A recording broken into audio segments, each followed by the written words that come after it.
The key in the LCK was a familiar sound, one that used to bring a smile to my face. Now it was just another reminder of the hollow that had taken rot in our home. It was a Thursday evening and like clockwork Clara was back from her girls' night out also, so she claimed. She strutted in a vision of curated confidence, the new dress of vibrant crimson that seemed to scream for attention. It was a daring choice, a departure from her usual muted tones. She pirouetted in the hallway, a practice movement designed to catch my eye, and though I was sitting in the living room, pretending to read, I saw everything: the way the fabric hugged her curves, the glint of new jewelry, the subtle smirk that played on her lips. It was all a carefully constructed performance. I'd noticed the changes, of course, the late nights, the whispered phone calls she did behind the closed bathroom door to take, the way her eyes glazed over when I tried to talk about my day. It wasn't like I was born yesterday. I knew she wasn't going out with friends in this new dress. This was proof splashed in a color that represented her sin, flaunted without a care for the man she had vowed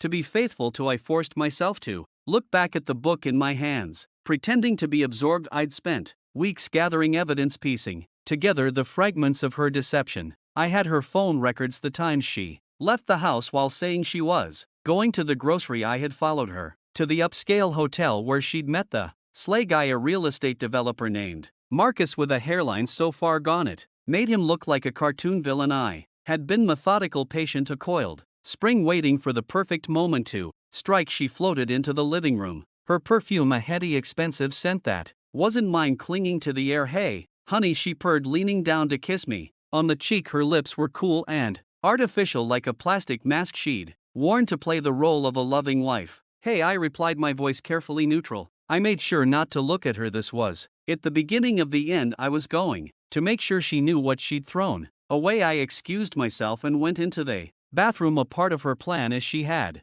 assumed. My heart hammered against my ribs, but my hands were steady as I approached the mirror. It was clean, shining, reflecting my distorted image. In a moment it wouldn't be so clean on the surface right above where she would look at herself. IWR with a non-permanent marker, a single sentence: "I know about Marcus." I backed away, the marker falling to the floor with a soft thud. I wanted to see her face. I wanted to watch the realization dawn in her eyes, the mask of fabricated innocence fall to pieces. I walked back to the living room, trying to act as casual as possible. I sat on the edge of the sofa and pretended to look at a sporting event on TV, a game I couldn't care less about. She gave me a weird look and then turned to the bathroom. She saw the writing on the mirror when I heard her gasp. The sound was like a shard of glass against a chalkboard, sharp and unsettling. I watched her from the corner of my eye, her face, usually so carefully composed, crumpled, her eyes widening in a mix of fear and surprise. I could hear her trembling breath. She stared at the mirror as if the words were a venomous snake about to strike. Slowly she turned and came back into the living room. "What is this?" she asked, her voice a shaky whisper. "What does it look like?" I asked, feigning ignorance. "Just some writing on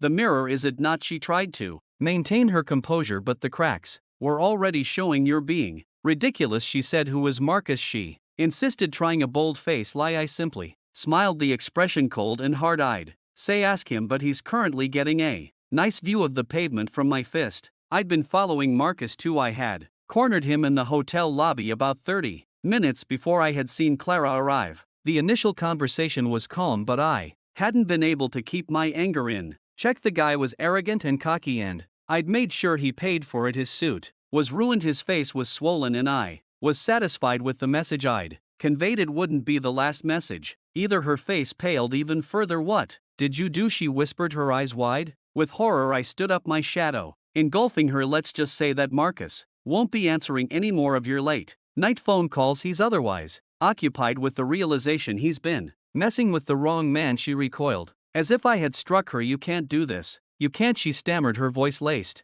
with panic. "Oh, but I can, Clara, and I will." I took out my phone and showed her the pictures, the videos I'd captured of her and Marcus, her face lit by the flickering lights of the hotel bars, her hand in his, her laughter, which had become so foreign to me. I was also prepared for the lies and the denials, and had been capturing all of our recent conversations. She stared at the images, her face contorted with disbelief. "I can explain," she stuttered. "There's nothing to explain," I said, my voice flat. "You made your choice. You betrayed our vows, our marriage, everything we built together. And all for what? A cheap thrill with a Pathetic excuse for a man I'd really thought you had better taste. I showed her the recording of her conversation with Marcus a few weeks back where she laughed about me in private, mocking my old car, the way I worked every aspect of my life that was her own life as well. She cried out and put her hands over her ears. I tossed a small manila envelope on the coffee table, the sound thudding into the silence. Those are the divorce papers. I've already spoken to my lawyer. You can move out by the weekend. I want you out by the weekend. Her eyes darted between